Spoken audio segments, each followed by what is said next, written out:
Okay. So today, basically, we're doing our research into possible target audience, and so we done this using both qualitative and quantitative data, which we will be uploading to the blog.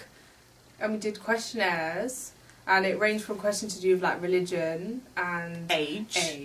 So basically, like if children should be used in like horror trailers or horror movies in general, because we wanted to get a sense of like what our potential audience may feel like if we were to use Twisted Child, for instance. Yeah, so we can apply it to our actual future productions, so like the magazine and like reasoning behind it. And originally we were gonna do like a focus group, but then when we actually started conducting our research, we found out because we didn't have enough time. So, like, and because of the age range, like, when we were supposed to do the focus group, some of them would have lessons.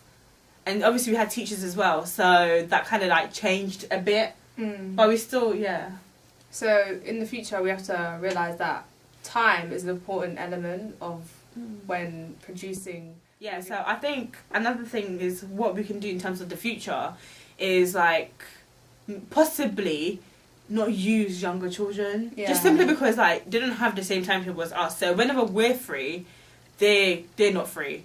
So because we have more free time and because we have teachers as well, we have to take that into consideration. So I think for future reference, if anything, we're going to plan it way before and have a list of the people that we're going to like focus on within our research. So also in terms of classification, not a lot of horror movies are aimed at like year 7, so like 13-year-olds. So 11 we could focus on sixth formers and teachers because they're more of like the target audience. But it depends if you're doing like 15 or 18. It depends what age range. And I also think it depends if you're subverting the convention. Because obviously if you're using... Because realistically, I think certain questions that we asked them, I don't think the year 7s understood to year 9s. I don't think they understood it fully. So I think that's something that obviously we will take into consideration for the future one.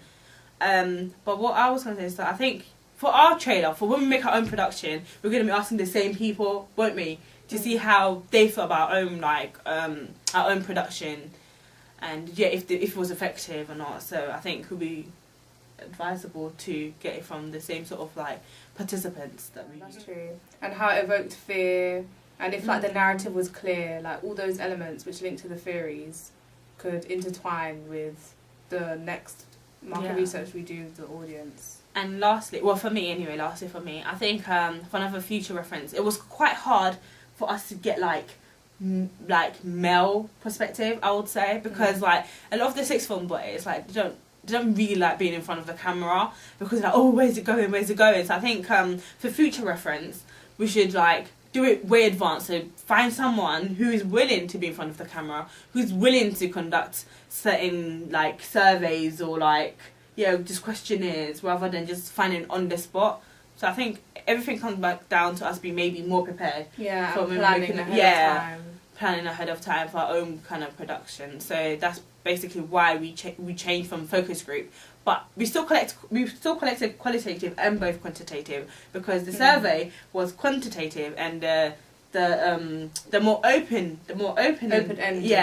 Were more like deep understanding to why they chose specific questions. Yeah, we wanted to get into their Vesturhem, which is basically their understanding and their social reality. So what kind of evoked their fear and stuff like that. So, yeah.